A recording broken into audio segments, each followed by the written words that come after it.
So welcome to the last Harsh Light session of this year. I'm really excited that you've all been able to join us this evening, and especially after a day, I'm sure, where you've had lots of screen time. We really appreciate you joining us today. My name's Dave. I'm the director at Bloc Projects. My preferred pronouns are he and him. I'm currently wearing a grey knitted jumper. I have dark rimmed glasses and short blonde hair. I'm just going to go through a few bits of housekeeping and just explain the rough format for today's session before I pass over to my colleague Sunshine, who's going to introduce the Harsh Light programme and all of the speakers. Before I do that, I'd like to welcome both of our fantastic BSL interpreters today. So Catherine, who you can see on screen, and Max, who's currently off screen. Here's Max. Catherine and Max will be alternating throughout the session today, very seamlessly as they have done before. Just to let everybody know, for the most optimized viewing experience, we recommend you using gallery view. And you can toggle between gallery view and speaker view just in the top right hand corner of your screen on Zoom. Gallery view is where you have multiple different tiles. So as I say, we're asking people to remain muted and with their cameras off, just so that you are only seeing the speakers and the BSL interpreters for today. It just allows for a little bit of a cleaner interface and a better viewing experience. So after I pass over to Sunshine, the conversation is going to start with our fantastic speakers, who Sunshine's going to introduce in a second. We're going to have a conversation that's going to last until about 7:35, 7:40. Then we're going to have a short 10-minute break to allow people to just decompress a little bit before picking up the conversation again. And then there's going to be an opportunity towards the end to ask questions and to pose questions to our speakers. What we want to do is encourage people to use the chat function, which you can see just at the bottom of your screen, to ask questions and to have almost like a parallel conversation to what's happening on the screen. And towards the end, we'll be picking out different questions and different comments to then pose back to all of the speakers. If anybody would prefer to ask a question on their screen with their microphone or their video, or similarly, if anybody would like to sign a question, just put it in the chat and we'll make sure there's allocated enough time towards the end to be able to do that. Two final things. Today's session's been recorded, so we can put it on our website afterwards. So if anybody has any concerns about that or has any comments about that, feel free to contact us towards the end of this session or after today's session. All of our contact details are on our website, and also you can get in contact with us via Eventbrite, which you've used to book onto today's session. And then finally, just at the end, before we finish today, I'm just going to pop something in the chat, which is a really short link to a feedback form about today's event. And I know you've probably been inundated with feedback forms and surveys and evaluation recently, but it's really, really important for us to hear your opinions about how these sessions are going. And the first 3 sessions that we delivered in September and the generous feedback that we received from everybody who attended those sessions and the speakers really helped inform these 3 sessions in December. We've got a really exciting program of similar events for next year that we really want your comments on to help frame and structure. So as I say, I'll pop something in the chat towards the end. It'll take a couple of minutes, but I'll also follow up with an email. So if you miss that link, then you'll be able to access that in the subsequent days after this. But enough about feedback forms. I'm going to pass you over to Sunshine, who's going to introduce today's session and introduce the speakers. So thanks. Hi, everyone. Thanks, Dave, for giving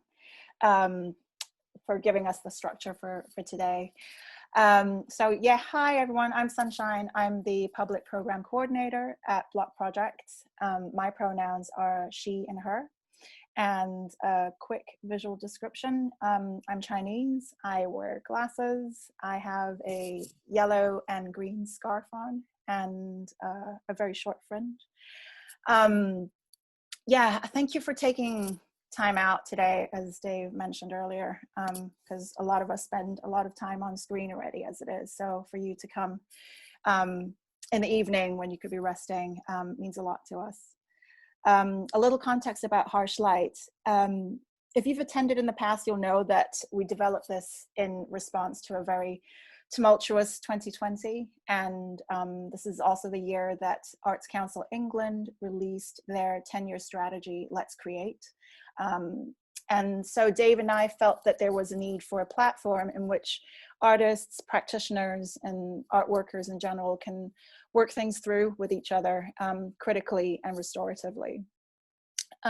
We had, in the last two sessions, last week and the week before, our speakers have primarily foregrounded a need to stay with loss and with grieving in their lives and practices, neither of which are given very much space, if ever, in discursive platforms. So we felt quite honored, but also we also felt the need to like heed these more difficult dimensions emotionally, conceptually, and artistically, and to slow down our pace in order to pay attention, because these personal, professional, and everyday traumas that our speakers expressed in the last 2 weeks are constantly intersecting and need articulating. So this has made me think about the elasticity of this space that is harsh light and how it holds different concerns within it each time. And many of them have been quote unquote difficult, which we've not deliberately tried to do, but equally we've not really shied away from that either. We do want to look at these more murky, messy, hard to tackle things. So to wit, we have tonight's session with Verity, Una, and Edwin, who will be talking us through Englishness and what that holds. This is the very context, the historical, cultural, and racial context within which all of our different practices are created and understood. So I guess in sector speak, we're looking at the E of ACE, of Arts Council England, so E as in England. So before I hand this over to the speakers tonight, I wanted to do a quick body centering exercise, which we've been doing for all of our harsh light sessions. I found that this is quite a nice way to kind of bring a room together, seeing that we're so far apart. And also we do tend to, like I was saying earlier, touch upon quite difficult, sometimes quite provocative things. So it's important to recognize the various qualities that we're bringing into this room, and this body centering thing kind of helps it a little bit.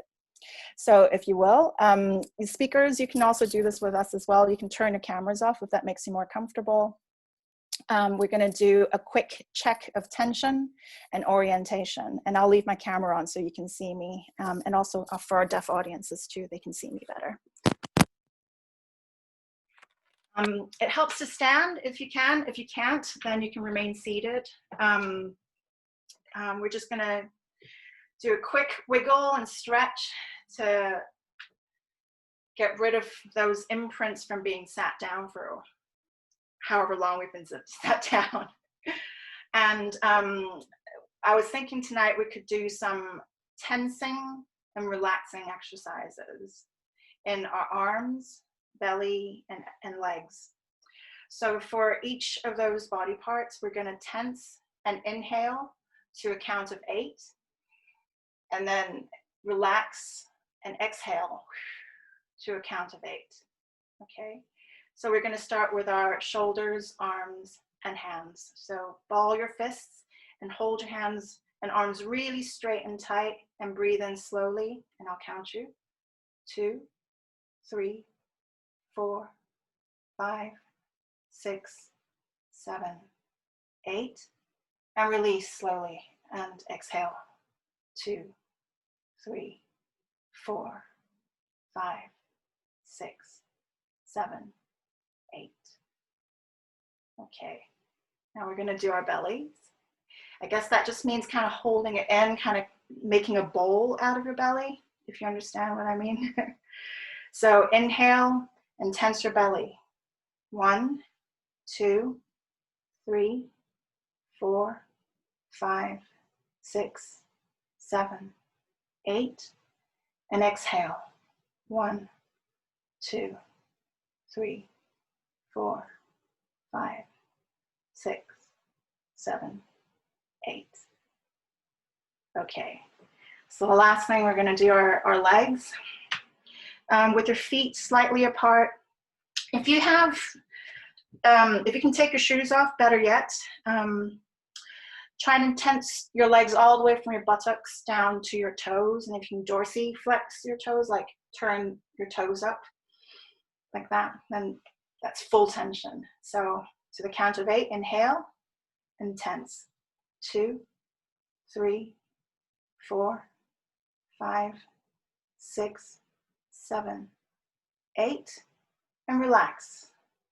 Exhale. 1, 2, 3, 4, 5, 6, 7, 8. Take a deep breath if you like. Just to end it. Thanks for doing that with us. I actually saw this mood check thing at a webinar, not a recording of a webinar with Adrienne Marie Brown. And you could do this if you, where your mood is, type in where you are in the chat if you like, if you'd like to share. That would be really great, so we can see where we are and what kind of mood we're bringing in. So if you would like to share that, then do so in the chat. So now I'll just quickly introduce our speakers. So Eddie, Una, and Verity, you can turn your cameras back on. Verity Birt is a PhD researcher at Northumbria University and the Baltic Center for Contemporary Art in Newcastle. Her practice of writing, performance, sculpture, sound, and filmmaking seeks to materialize enchanting encounters and meaningful intimacies between each other and the more than human world. And Una Hamilton Helle is an artist and art worker. Her long-term project, Becoming the Forest, looks at questions around ecology, black metal, belonging, and plant sentience through exhibitions, events, and a publication series. As a curator with Legion Project, she's curated, Waking the Witch, an exhibition which toured Britain in 2018 and 2019. And finally, we have Dr. Edwin Coomasaru, who is a research fellow at the Paul Mellon Center, researching a project on masculinity and apocalypticism in British art from 1968 to 2020. His 2018 to 2019 postdoctoral fellowship at the Courtauld examined representations of gender and race in Brexit's collective imagination. He co-convenes the Courtauld's Gender and Sexuality Research Group and is currently editing a book on imagining the apocalypse. So a slightly different format tonight. Typically we start with a conversation now already, and I'll read out the framing question for that. But given the context, or rather the topics that we're touching upon tonight, we thought some context would be really important. So each of the presenters will be talking a little bit about their practice for about 5 minutes, and also alighting on the question how the occult has shaped their respective ideas of myth, landscape, and English identity. I'll type that question in the chat if that was long. So we'll be, the speakers will be taking turns in the presentation. So we'll be starting with Verity, and then we'll have Una, and then we'll have Edwin. So thanks, Verity. Thank you so much, Sunshine. So yeah, my name's Verity. My pronouns are she and her. Visual description is I've got blonde hair, fringe, I'm wearing a black top with a gold pendant. So I think I'm going to try and just whiz through some contextualizing projects that I've sort of been, I guess myth has actually run through my work since I can remember really, but yeah, the last 3 years, particularly I guess manifested in different sort of performances and installations. So I'll share my screen and try and keep it quite, I'm going to have to run through it quite quickly because of timing. So I'll just share my screen, and maybe Sunshine, you can let me know if I've got the right screen because I've got 2. So technically this might, hopefully this is going to go smoothly. So I'll share my screen. So I'm gonna do that one. Okay, and then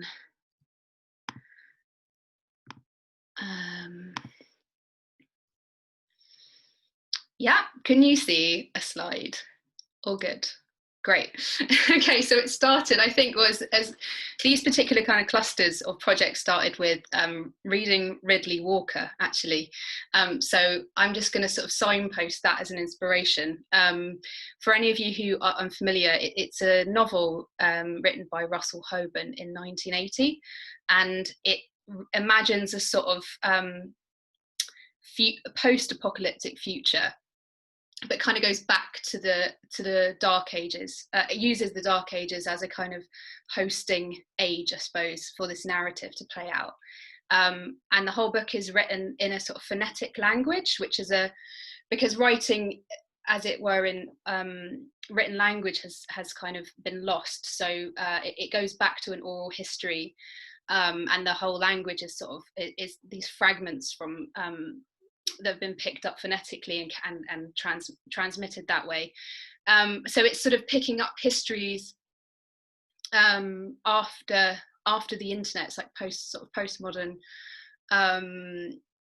post-contemporary future, but it just messes up linear time in a really beautiful and exciting way. So I read this book and I was really excited about it, and it just fired off my imagination. And during this time I did a residency in Newcastle with the Bloc Project, where it was a 2-month residency, and it was basically an R&D project where I ran some workshops in Northumberland National Park working with prehistoric sites. And there's a particular kind of character to the northern prehistoric sites. So I'm from the southwest, where you get these kind of megaliths, these very like phallic monuments in prehistory, but in the north they're all like horizontal and flat, and they're inscribed and carved. So there's a picture here of one of the workshops that I ran with a group of, it's a community choir that I got in touch with, and suggested whether they'd be up for doing some sounding and sort of experimental sounding workshops at this prehistoric site. I didn't know what would happen, so it was a real kind of experimental research workshop where I just took these women out in a minibus, and we just played with this site in Northumberland. And so they're all lying down on this vast prehistoric channel which has been carved into this massive rock, and it's really mysterious. No one obviously knows why it's carved, and it's a really nice stage, I thought, actually, physically in the landscape to kind of hold bodies. So it invites you to sort of lie on it. It's very round, smooth, and quite a friendly site, if that makes sense. So it really invites people to sort of interact with it. And before we knew it, we were all kind of lying down and sort of singing into this channel. I'm just going to play a tiny little bit. Hopefully the sound works as well. Can you give me a thumbs up? Maybe I can see Uno at the moment, but a thumbs up if this sound actually.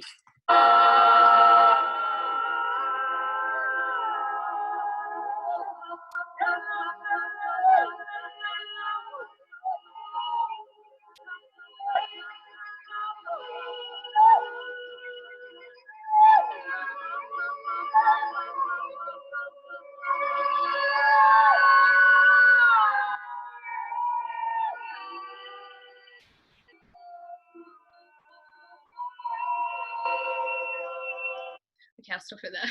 I've got quite a lot to cover, but yeah, as you can, like, it was just an improvised session. That sounding kind of I think it's like, how long is it? It's like 15 minutes or something long, and it just traversed moments of sort of pure joy, sadness,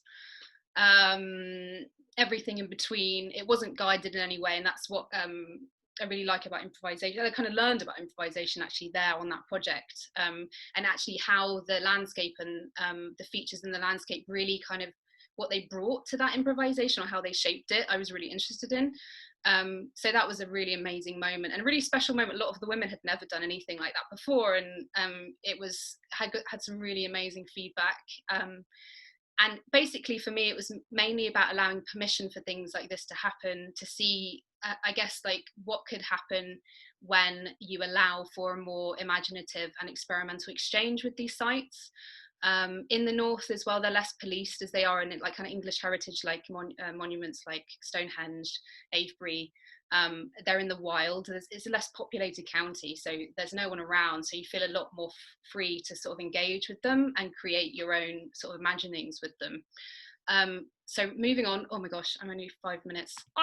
Okay, so this project came out of it, which was an installation at Black Projects. a few years ago. So it was a kind of mapping through memory and through kind of, it was like a dream space. So it wasn't like a literal representation of that encounter or those workshops, but it was like tracing the contour lines from the landscape onto the floor, and also kind of referencing these sort of ritual sites of like giving and gifting to the landscape. So these like mossy pits, which were here, which had kind of ceramic offerings to them. And I thought this was like a really beautiful thing which happened in prehistory, that this engagement, this back and forth connection with the landscape of kind of receiving something but then giving something back as well. So I wanted this to sort of interrupt the space, I think that was that. And then, sorry, I'm really rushing through this. There's loads of elements in this this show. So this is the kind of, this is like a ceramic remembering of the channel, and they're quite vaginal actually, because this had real like feminine energy. So I recreated the channel, but it wasn't again a direct kind of replica. It was like a feeling of it, or feeling of the kind of energy of it.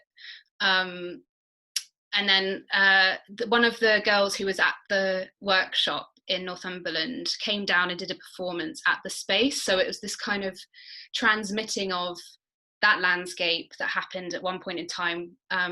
It wasn't really documented as well, like the workshop. It has a few photos taken, but it was a kind of very much about a remembering and encountering and being shared between people. And that's how that memory was transmitted. So it was really nice to have Alice back in the space in London, to sort of, for both of us to kind of remember what that experience was and then respond to it. So she sort of choreographed a dance performance in the space during the Vernal Equinox, which is when the sun and the moon are most equal in the sky. So it's a kind of horizontal cosmic time. Okay, moving on. I can also talk about this later a bit more. Maybe it will come up again in the sort of discussions. This was another performance in 2019, looking at, again, sort of at deep time and fragments of kind of lineages and evolution, and how these things are kind of continued and how they're transmitted. So questioning the kind of Enlightenment idea of a kind of linear time, a time as progress, and trying to kind of complicate and mess with that. So this was a kind of primordial soup sort of performance, which happened at the Battersea Pleasure Gardens, with Alice and Rakaya. Again, they kind of did this live improvised performance to a text piece that I wrote. There I am standing on a platoon thing, which was a kind of a mashup of myth, of archaeology, of storytelling. It's kind of a philosophy and feminist theory, and it was like a kind of carrier bag performance. And we'll maybe talk about Ursula Le Guin's carrier bag theory of fiction as a nice way to think about myth later. So that's another picture. And then finally, sorry, I'm really running over time. I hope I'm not talking too quickly for the interpreters. Try and slow down. So I'm going to sort of end on this work, which was Uncommon Ground, which basically kind of, with this, it was an attempt to face or confront the dark side of mythology within the kind of English psyche. And it was a really difficult project because I had to, I was working with a site called the White Horse Stone in Kent. It was a prehistoric site. And when I was researching it, the first thing I came across was a white supremacist folkish heathen group basically guarding it. And which really, it shocked me, but it's not surprising in a way, like, because it's in Kent, and it's basically it's been co-opted by this kind of this narrative in Anglo-Saxon Englishness. But I can talk about this more. It's quite a big project, but maybe this is going to come out a bit more in detail in the discussion. But I just wanted to give you like a visual kind of encounter with it first. So it's a 2-channel video. I'll play a real quick excerpt of this to get a sort of flavour of the aesthetic.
a song on it, beguiler of men and enemy of light. She sang a song of sorrow in her death and swore revenge on all the sons of men.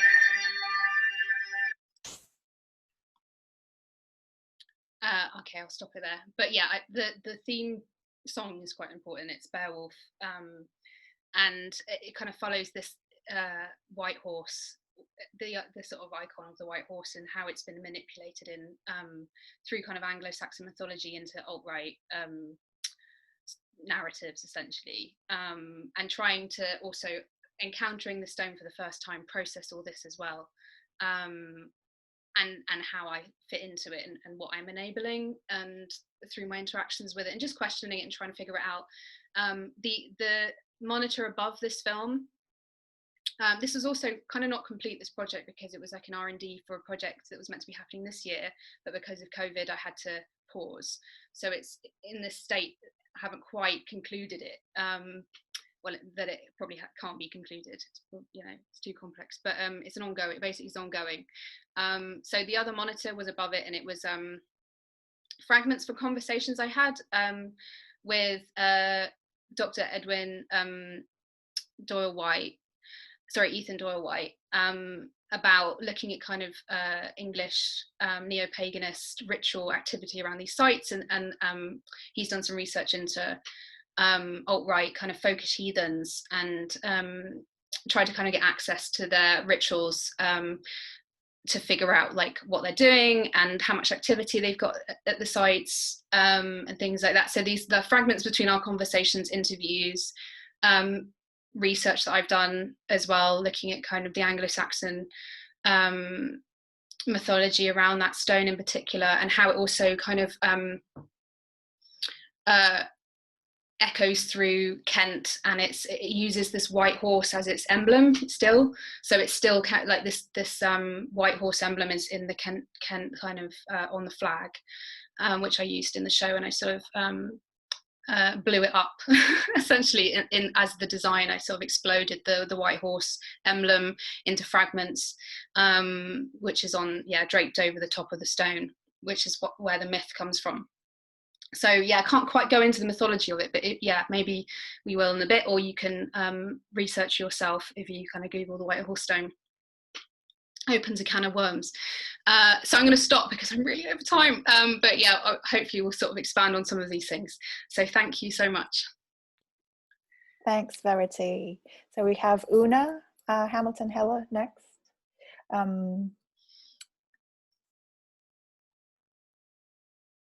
There we go. Okay. Hi, everyone.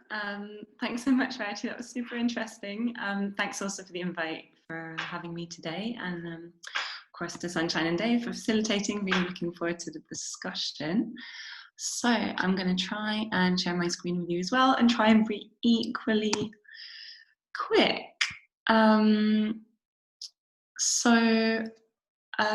Let's see. I thought I'd start just really quickly by sharing a really old project, actually. This is from, I think, 2009, 2010, and it was a project I was doing while I was studying, but I thought I'd give it some context in terms of my overall practice, which has been one which has been sort of related to the ideas around landscape and place and nature, and how we as humans sort of interact with those and encode them with our own ideologies, theories, and so on.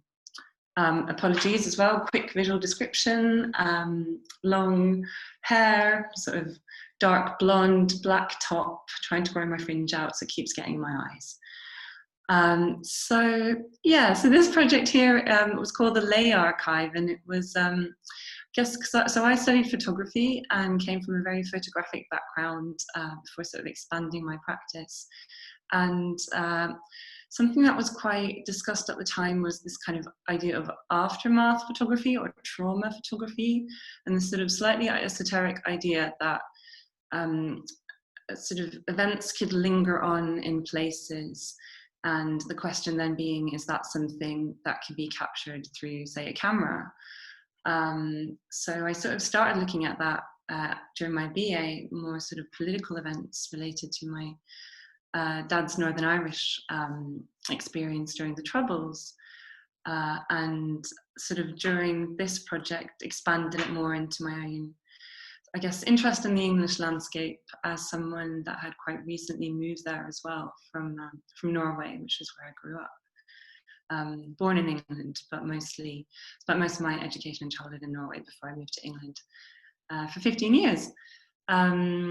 So the Ley Line Project was, I guess, an attempt by me to, there we go, to try and explore what essentially could be captured with the camera. And the idea of ley lines, of course, came from Alfred Watkins in the Old Straight Track, trying to make this unified theory of sort of old trade routes that crisscross Britain in straight lines, and that were sort of signposted by topographical mounds, but also places of worship, mountain tops and so on. And then of course they got co-opted or developed in the 60s and 70s into something a bit more esoteric, energy lines, UFO sighting posts, etc. And I guess my question was, can you capture any of this in something as sort of distant and supposedly neutral, but of course we know it's not, image? And I guess it was a starting point at trying to look at landscape and engaging with how to be in a landscape, but still now recognizing, of course, that it's very much a very distance view, a sort of looking at nature as something that is over there, not something that you're embedded within, and so on. But I thought I'd show it just as a way to signpost sort of how my thinking has changed around place and landscape over the last 10 years. There we go. I was going to show you some short clips from a short film that I did, because the topic is Englishness. I wanted to sort of signpost this project called The Return from Unwin, which I made with a bunch of friends in 2015, 2016. It was, but I think I'm kind of running out of time as well, so I'll do it really quickly. But essentially it was inspired by sort of sci-fi, B-movies and so on, and as well, of course, the English landscape and the idea that sacred sites were places of energy and so on, and what did they contain. I was also working at the British Museum at the time and was very interested in the sort of idea of mound burials and the things that these people were buried with. So these guardians of Anwen, as the protagonists in the film were, they were sort of returning from Anwen, which is the sort of Welsh Celtic place for the other world, because the great catastrophe is on the horizon and equilibrium needs to be restored, and the only way that they can do that is to come back and retrieve the objects from their burial mounds.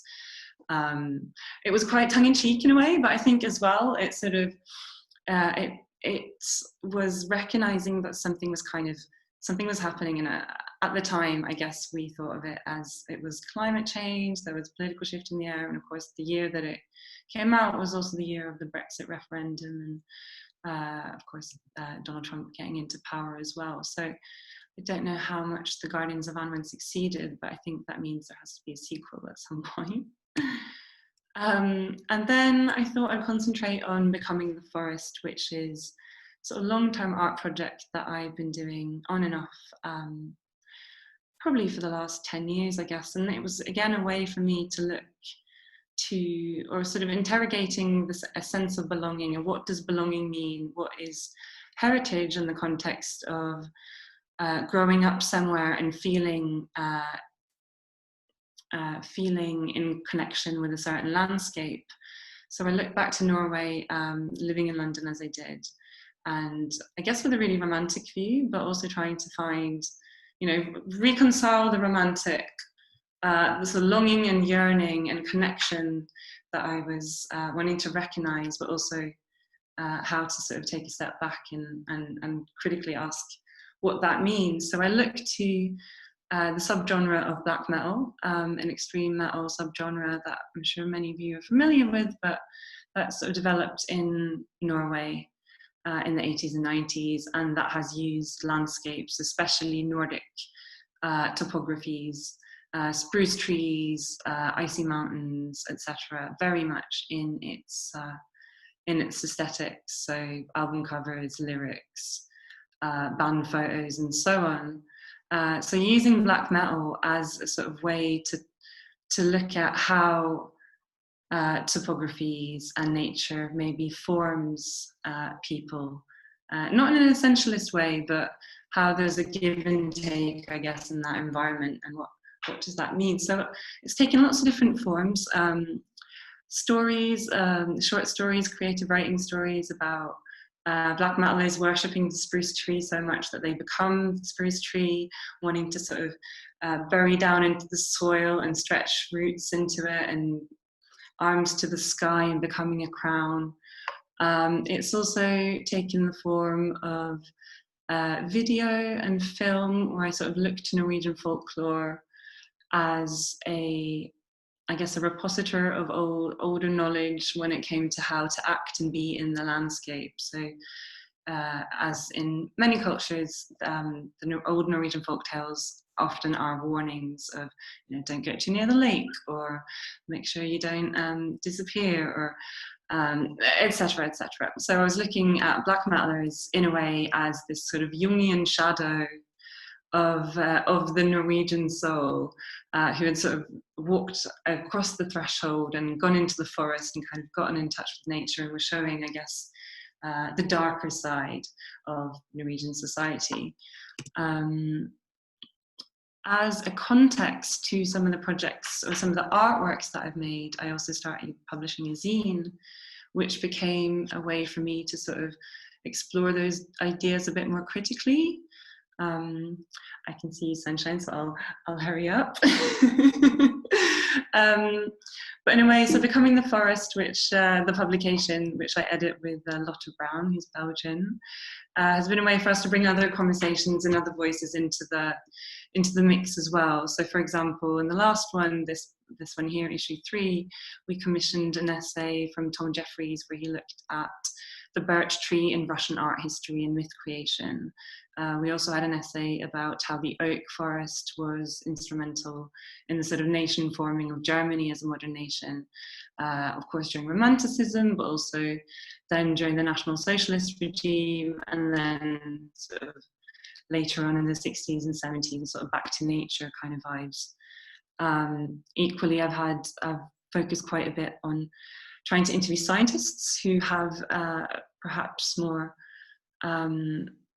untraditional view of as in work in the sciences, but are willing to ask questions about the kind of rationalist Enlightenment narrative that Verity spoke about. So this one here, this article, Deep Listening, is an interview with Monica Gagliano, whose work on plant sentience is really inspiring.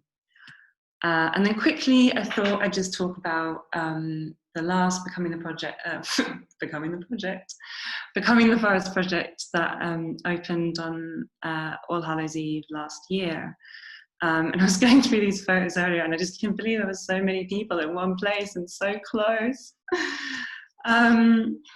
But essentially, I was commissioned by Waltham Forest Borough of Culture, which is on the edge of both London and Epping Forest, to do an installation that looked to Epping Forest as the people's forest, and of course, a place where human narratives especially have sort of shaped and formed the forest. I mean, coppicing is a big part of how the forest looks, for example, and of course it's highly used by Londoners and so on. So this became a sound installation that incorporated voices, interviews, as well as sort of creative excerpts, chants, workshops that became sounds essentially. And then we opened it on All Hallows Eve. And this is the performance. It was myself and a few friends stood around a fire with, and trying to find a way, I guess, to mark the occasion of this sort of threshold the seasonal calendar, of course, Samhain being the end of the seasonal calendar and the start of the dark season.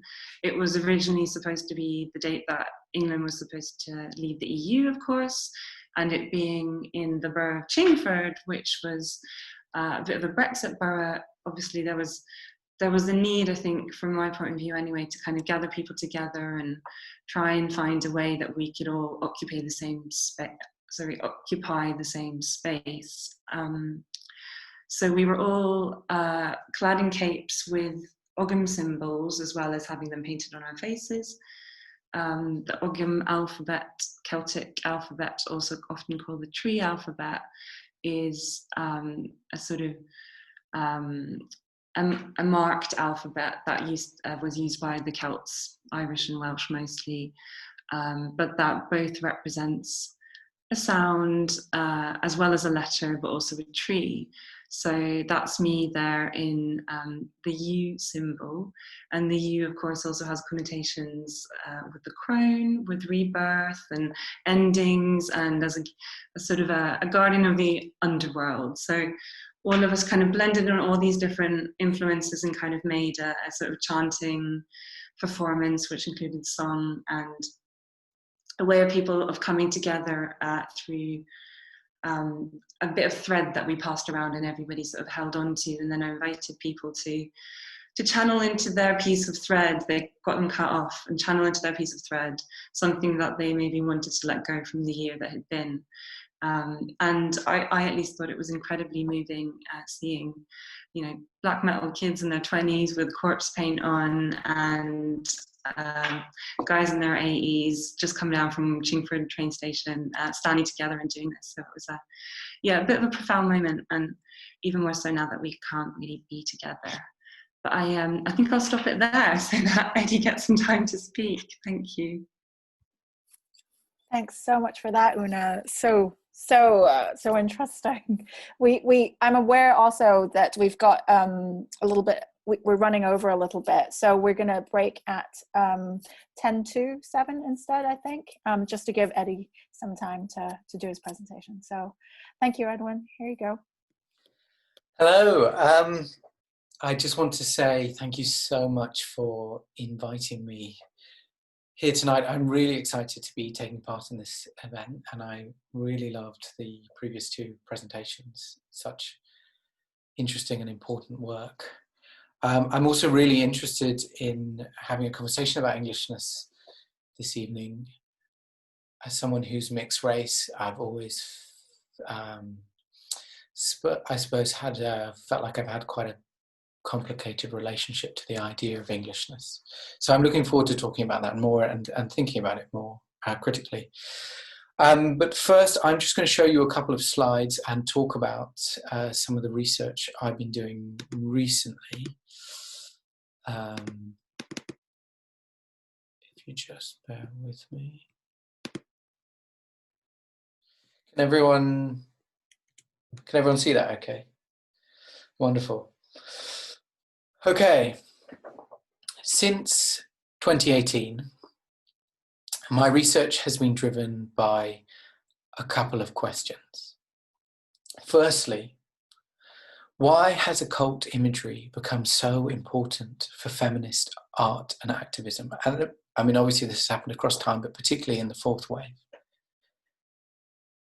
Secondly, what might this renewed interest in the supernatural from across the political spectrum tell us about a current crisis of British identity?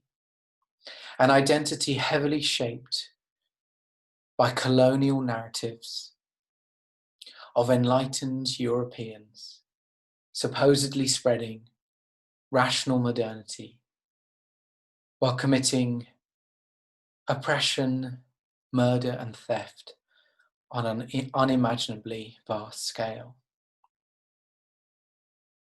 In 2018 to 19, I held a postdoctoral fellowship at the Courtauld, where I undertook a project looking at the politics of gender and race in Brexit's visual culture. My PhD had looked at gender and sexuality,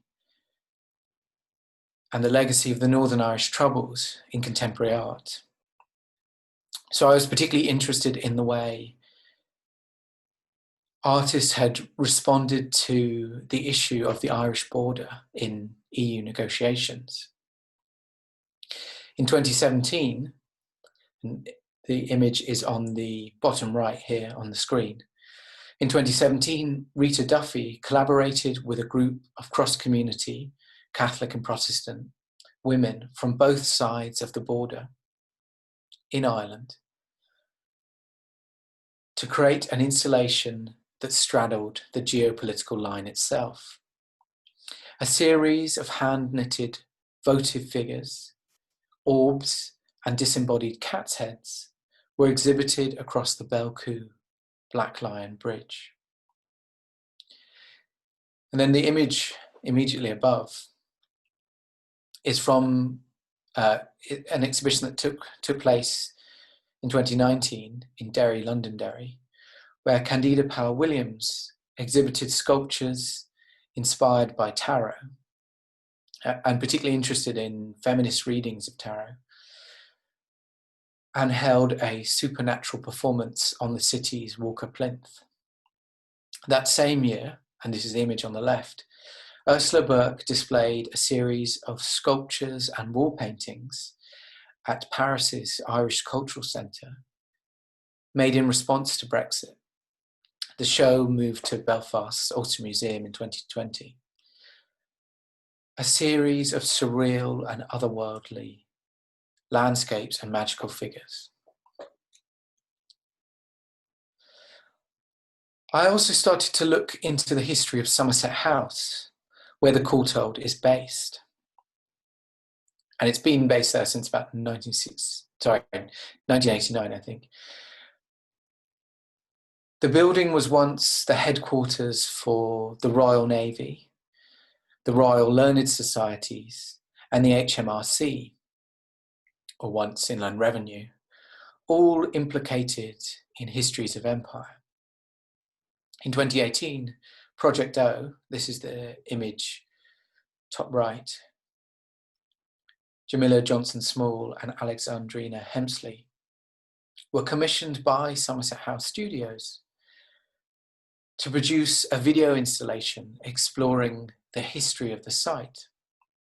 In the film, women of colour perform magical rituals amidst a watery wasteland, under the red glow of a setting sun. In 2019, and this is the image immediately below, the Otolith Group,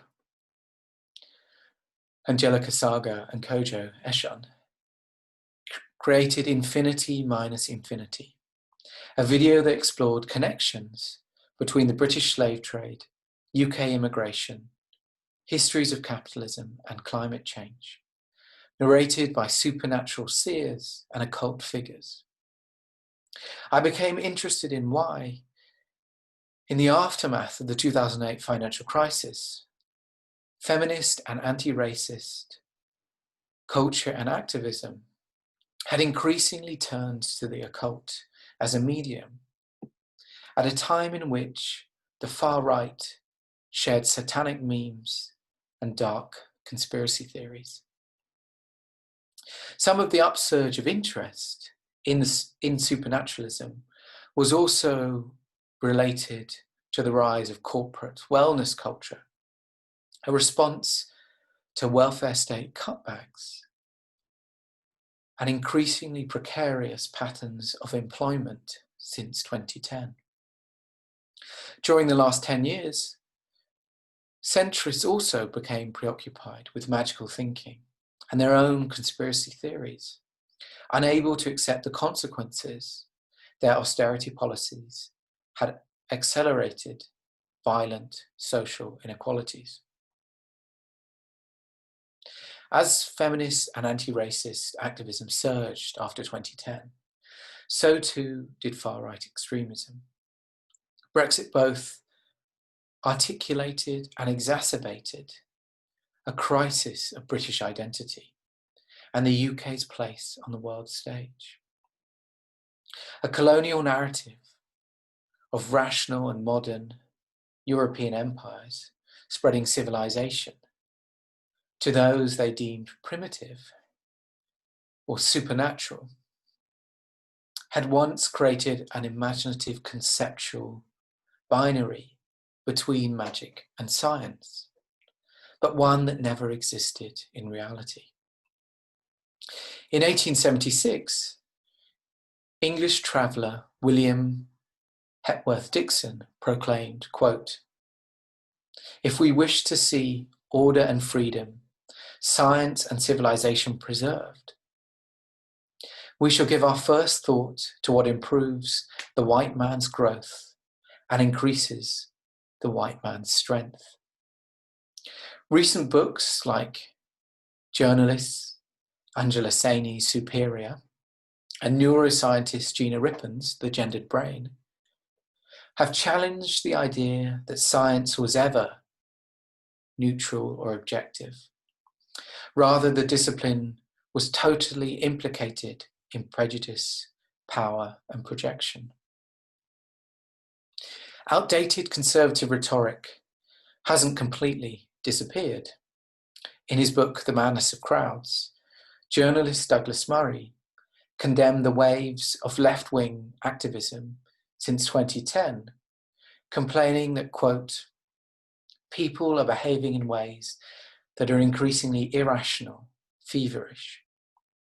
But over the last decade, feminist and anti-racist artists and activists returned to and reclaimed the occult, like many before them, to fundamentally challenge some of the myths that underpinned patriarchal white supremacy.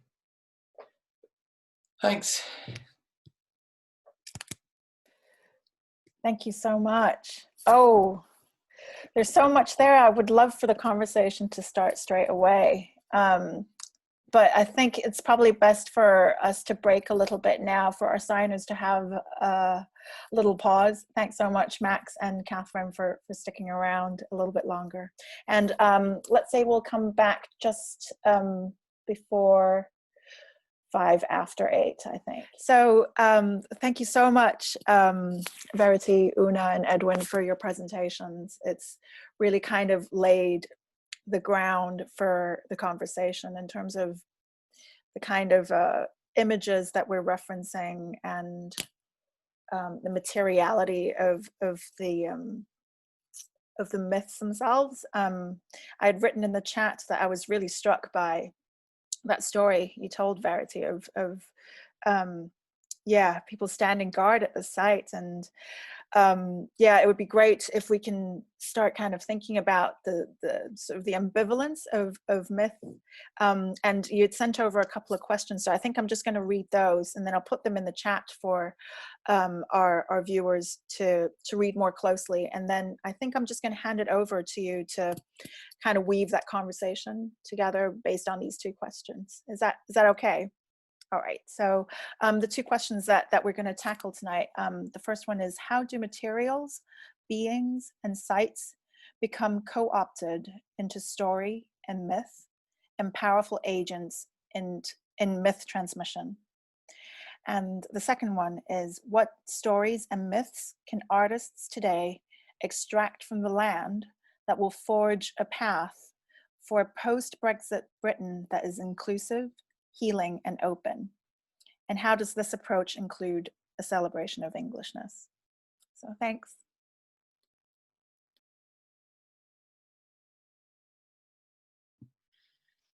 Thanks, Sunshine.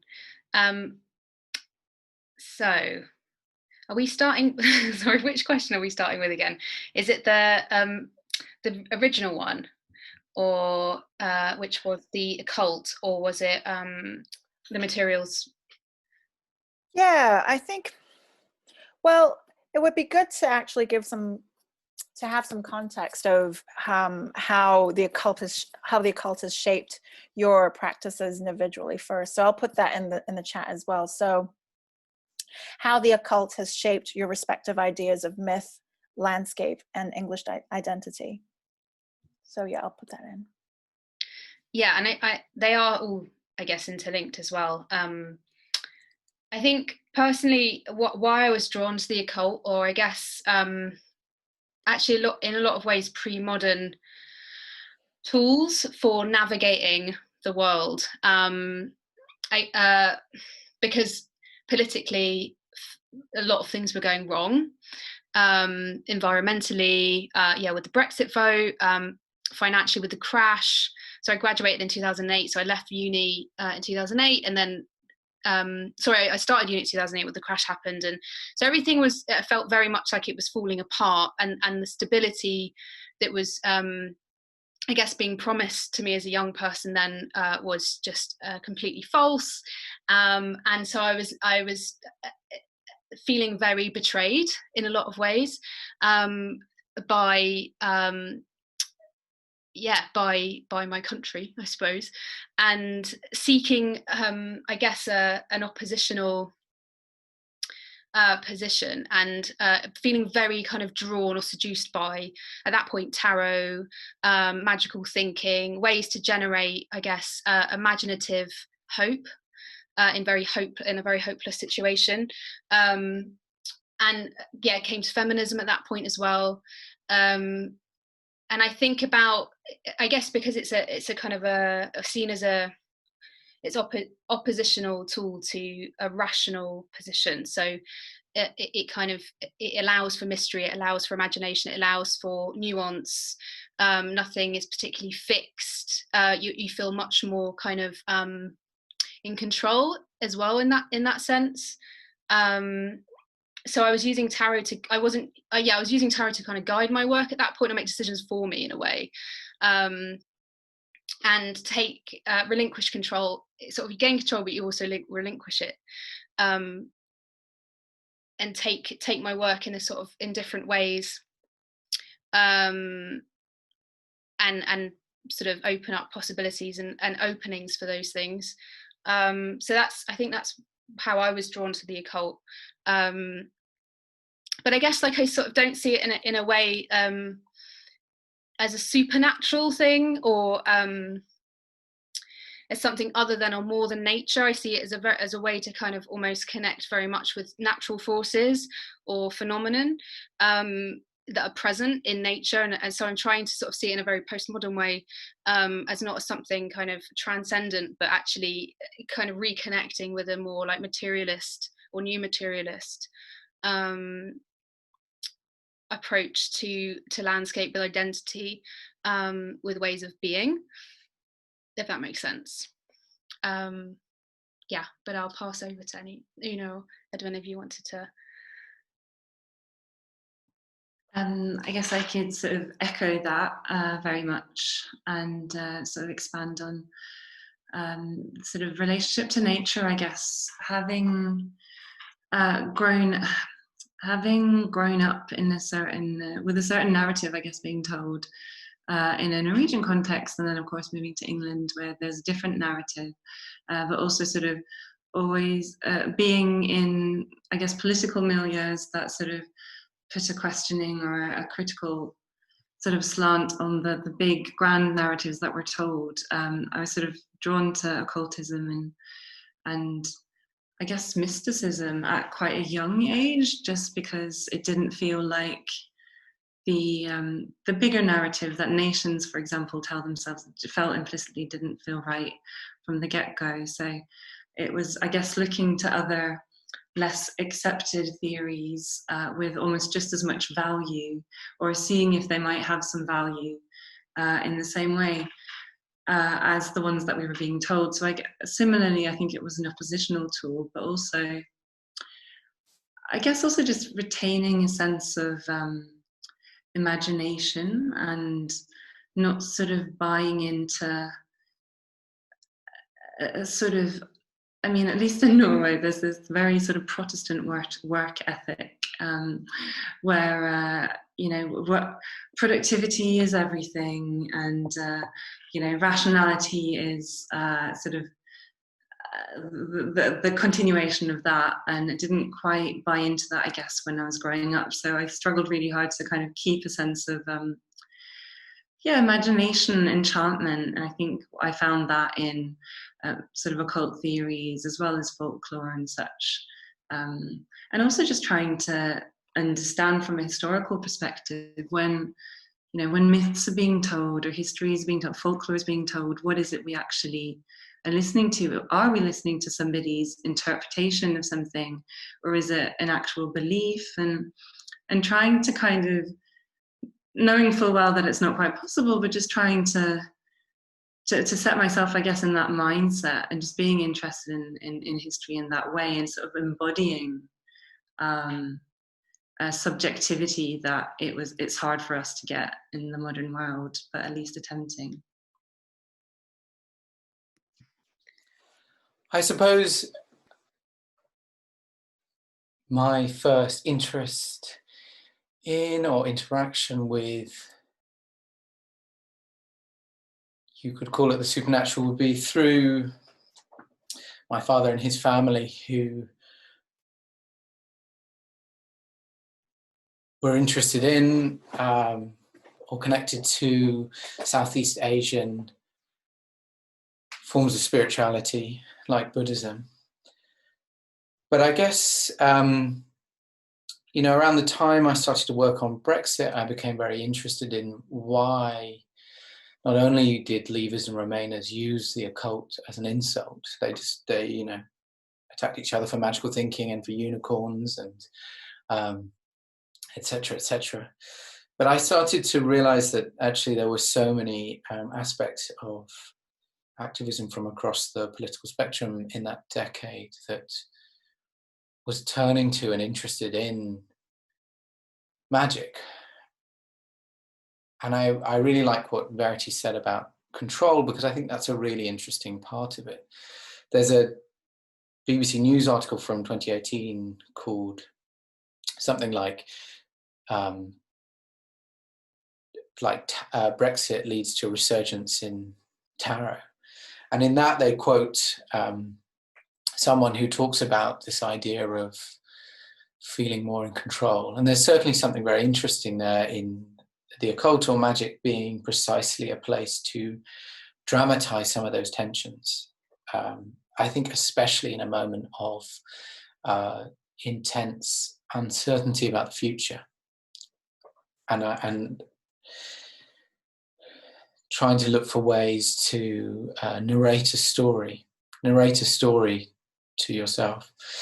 But what I also think is really interesting about it is that it's, and I guess what I tried to gesture to in my presentation was the sense that actually there's no one not engaging in magical thinking, whether that's scientists or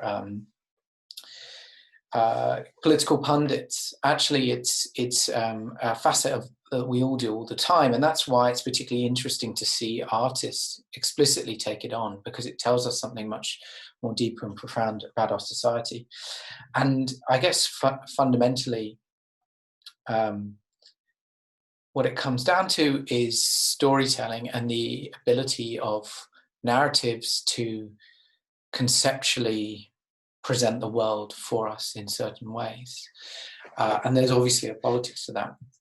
And I was recently reading Priya Satia's Time's Monster, and that's about history and the way history as a discipline was implicated in the British Empire.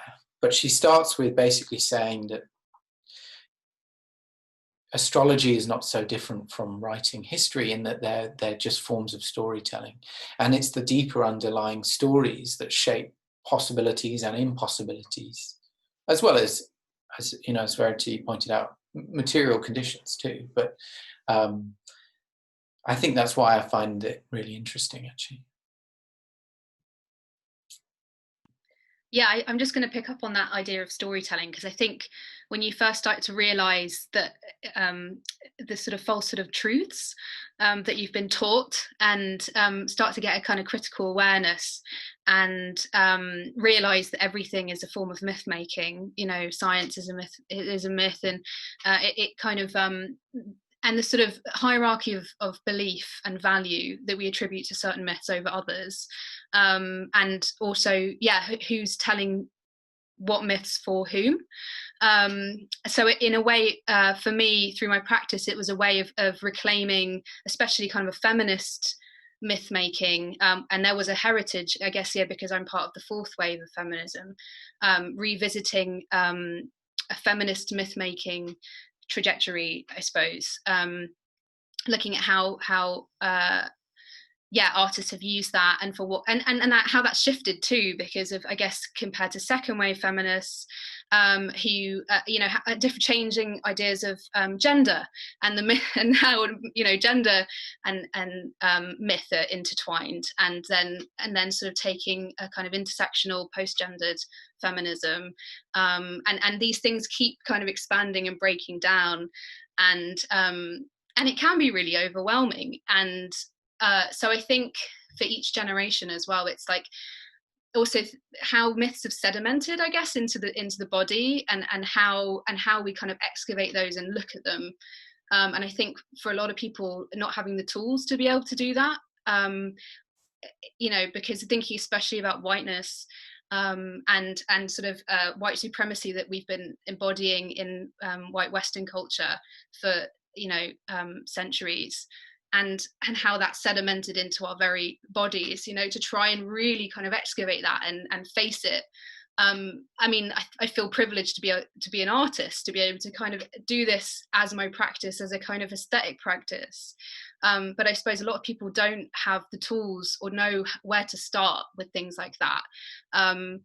So yeah, I think that's a kind of process, a creative process, but a critical process as well. And it's an ongoing, it's an ancestral practice which will take a long time. But I think to be able to kind of hold it up again, thinking about harsh light, put it in the light, and also point, because I think when you're working with like occult and prehistoric sites and these things that are neo-pagan kind of spiritual practices and rituals, there is a romanticization about it, and a kind of seeking for refuge in those possibilities.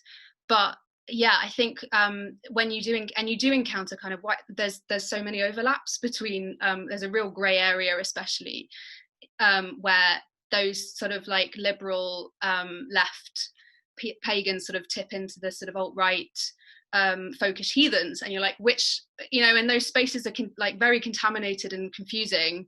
But I think to actually, for me, I just needed to really like face that and investigate that, rather than just leave it out, because it's quite easy to be like, oh, they're a minority, like I'm not interested in what they have to say. But actually to really kind of go there, and even using their aesthetics, like thinking about this kind of red and white, which I was trying to sort of like really look at for myself and sit with, which is replicated in the sort of English flag. It's so these things are sort of all around us, and I think to really kind of point at it and face it is what I guess I think it's really important for us to do. I'll stop talking. I can add to that in terms of thinking about the symbolism and the aesthetics, of course, which I think are a massive draw, of course, to sort of subcultural milieus and so on. But in terms of the performance that I did on Halloween, for example, and using the Ogum on our faces, and sort of, I don't know so much about Ogum being used by right-wing groups, but of course they look a lot like the runes, which of course were used by the Nazis to a big extent, and often I guess are seen in a context of neo-Nazism and so on. But I guess my sort of project has been the same with black metal, because black metal has this sort of mystic relationship to landscape that doesn't perhaps interrogate. It prefers to keep the romanticism there and the mysticism, which then again so easily can slip into an uncritical appraisal, like you say, like it kind of goes in a circle, and those two bits meet quite easily in the middle or blend with each other, I think. But so making sure as artists, I think, and people who are interested in collectivity and listening and being together, that those narratives, like say the runes or the Ogum, that they're not hijacked in a way by a certain ideology. I feel quite strongly about that, and being able, so because I think there are a lot of things that the supposed left have trouble with touching, it also means that we give it up to people who are more than happy to use it in a sort of hate ideology and so on. I think that again comes with the certain sort of irreverence that maybe comes from the alt-right, and perhaps the sincerity which exists on the left. But I think that's just a sort of divide that we'll have to find a way to do that in a way, because otherwise we'll lose everything in a way. Yeah, but it does feel problematic, of course, because it can conjure up certain images and so on. But again, it's recognizing that those symbols, and there's a reason why those symbols attract people, and making sure that they're imbued with a positive message, I guess.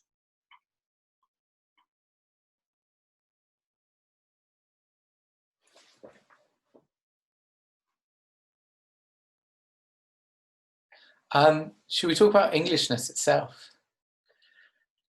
How do you feel about, because it's also a very interesting part of the Brexit issue, is the tension between Englishness and Britishness, especially as, although England drove the vote, Wales also voted Leave. How do the two of you relate to that as an idea? Englishness, I mean. Do you want to go first, Verity? Well, it's very complicated, isn't it? Yeah, I was kind of looking for a line of flight from Englishness in my own ancestry, but unfortunately there isn't one for me to grasp at. So yeah, I'm kind of stuck with facing my own white Englishness. And yeah, it's and trying to navigate that, my own identity in my work, and I'm in it, at the moment. So it is very exciting at some points, and also very depressing at other points. So I come from a rural, working class, West Country heritage, very kind of land-based, kind of peasantry actually, and then very, very recently. Well, yeah, I was the first, I guess me and my sister were the first one to leave that landscape actually. And so in my own family, in my own immediate family, I have to really, at Christmas, like next week, have to confront that identity with. Most of my family were Brexiteers. My grandma's never left the village. She's never been abroad. She was a farm labourer in the 60s and 70s, and then a kind of housewife. So it's very different worlds. So I think these ideas of kind of worlds that people are living in, and how multiple worlds, people live in multiple worlds at different points, and to sort of respect that worldview, but also I don't really know. I don't really have the tools to how I can confront that. And it's something that I'm sort of going through at the moment with how I navigate conversations of like, sort of around Black Lives Matter. At the moment, I've sort of returned to a really small village in the northeast, because I wanted to sort of reconnect with that community after Brexit, actually, because I knew that there was a huge divide between the rural and the urban landscape in England, and I really wanted to be like, yeah, this is a huge, also something I'm embodying myself, because I've lived in London for 11 years, and but I grew up in the West Country, and I'd only been to London like once or twice before, never really been to a city before I came to London. So I had to have a huge reconfiguration of my own identity as being an urban person, and now I feel like I've sort of been successfully urbanized. I've returned to the countryside, the rural landscape, and trying to sort of configure these clashes in my own identity. But yeah, I think it's difficult, isn't it? And it is, again, I say, like, I feel like being an artist is, I'm in a sort of privileged position to have time, and I'm doing a PhD, I'm funded, have time to actually really kind of go through these identities. I mean, the recent work that I did, I didn't show it for this in the presentation, it's called Crossings, but it was about encountering a rural landscape after being, I guess, urbanized, because they are, again, completely different worlds. And yeah, and it's something I'm trying to figure out, and it's hard. It's really hard. I'm only a year into a rural community at the moment, so I'm having to sort of reconnect with the isolation again, and the isolation is a big part of rural living, and the sort of disconnect, actually. And also, we're in a kind of I'm in a village which is rented off the like an abbey, and so everyone's so it's like a feudal village, which is really weird, really secure and quite safe, because all the rents are like, there's no kind of landlord going to turf you out, but but then you're paying to the church, and sort of the estate is managed by the church. So it's really weird, and something I'm really trying to navigate, but from being within and being sort of embedding myself into, rather than sort of from an urban position looking in. I just wanted to kind of live here, for a generational experience of that, and so it's very kind of, at the moment, these are things I'm trying to sort of navigate my own identity. Una, over to you. Well, I guess that just got me thinking about the reasons for why, people buy into the myth of the nation state. Englishness in itself is very different, right, from if you're from Cornwall, or if you're in Northumbria, for example. And I just wonder, maybe it's more of a question to you, Verity, that actually lives rurally in England, but is that because of a disconnect with place then? Where does this kind of buying into the nation state come from? I seem to think it's a sort of disenfranchisement that comes from not maybe having, England's obviously got such a long history of the enclosures, and then obviously uprooting people from wherever it is they kind of built, worked on the land and so on, and then went into industrial centres, and then community gets built around that, of course. Then industry disappears, trade unions disappear, social clubs disappear. So like all of the fabric that was woven together for like possibilities of community sort of seem to have been eroded every couple of 100 years, right? But yeah, I guess I just wonder what does place mean, and local place in this, now in this time. Now, of course, there's hardly anybody's living in that sort of way, in that deep-rooted relationship and living off of the land and so on. And of course, we're all trying, and I've been staring out my window loads and listening to the birds, etc. But yeah, is that a symptom? Is that something that can maybe heal? Is that something that could help towards this kind of England versus the rest of Britain / England versus the EU?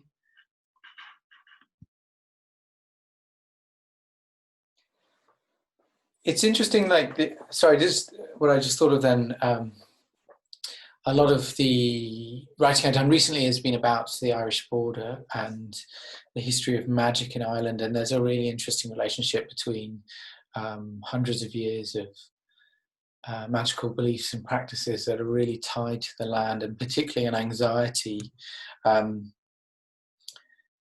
suppose, about living off the land. So there's like lots of, historically there were lots of spells around butter, or fear about butter witches, and there's a real deep connection about, again, I think it's about like that sense of powerlessness and feeling out of control. There are some like really excellent comments and questions. Kate raises a brilliant point that the occult has very specific histories, and when it's being appropriated, in certain times and places, it's a very conscious thing. I think she's absolutely right there. And that is something we absolutely should be mindful of. She mentions the Industrial Revolution, which is also super interesting because there's a fascinating relationship between, a bit like you were saying, Una, this I mean, the enclosures are slightly earlier, but they do have this mass displacement of people as well with the Industrial Revolution. You have all of these new technologies, and this upsurge of interest in spiritualism, which dovetails with psychoanalysis, and also like the Gothic as a cultural medium. So there are all these all of these things are interrelated. But Sue also asks a really interesting question about myths and whether it's just a case of replacing some myths or challenging some myths with others.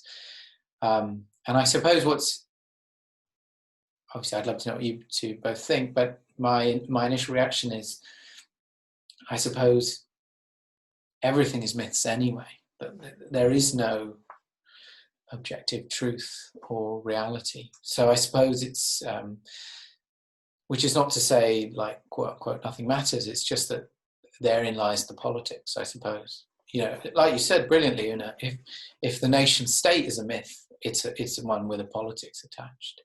And so we can keep an eye on the politics by giving myth that level of analysis. Sorry, I'll let you two.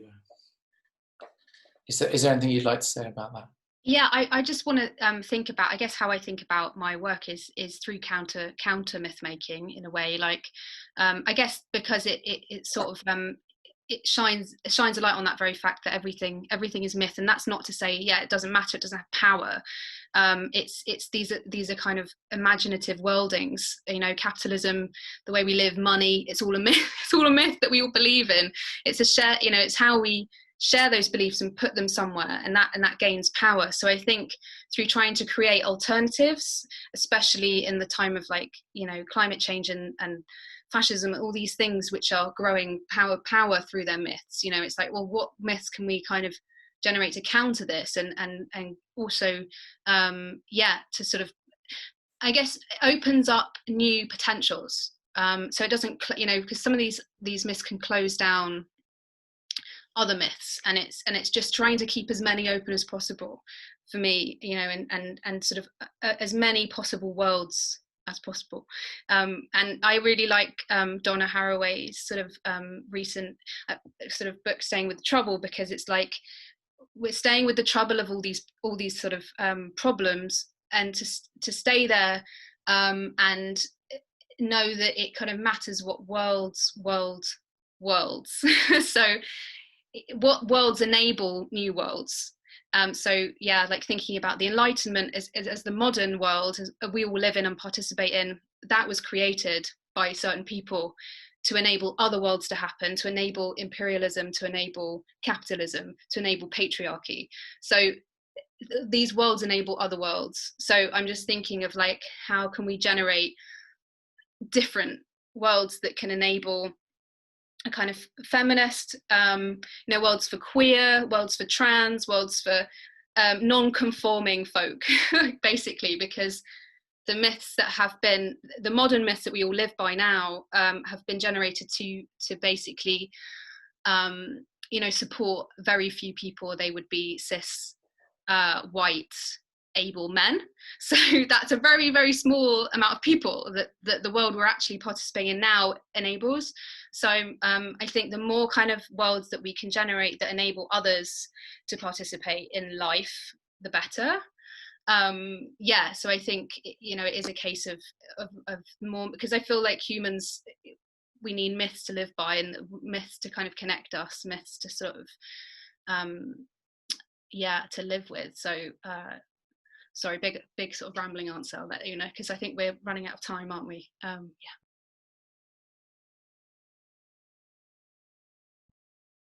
Just to echo that as well, I think if we sort of agree on that the world is meaningless unless we embed it with something meaningful, then maybe it's about finding out what it is we're actually putting, why are we putting meaning into it, and what's the baseline for what we do that. And I guess that's going to be different for everybody. but at the same time then creating myths that mean that people can come together and share in those, and they not be exclusivist myths. Yeah, so how do you celebrate something that is specific, or say eccentric, or what people call heritage, or what people call specific to their nation, their place, etc., but without that creating barriers? And how is that maybe a celebration rather than a closing off to those outside? Because I think obviously those myths that you talk about, Verity, capitalism, imperialism, etc., I mean, what we've seen is that they just tend to make everything quite bland.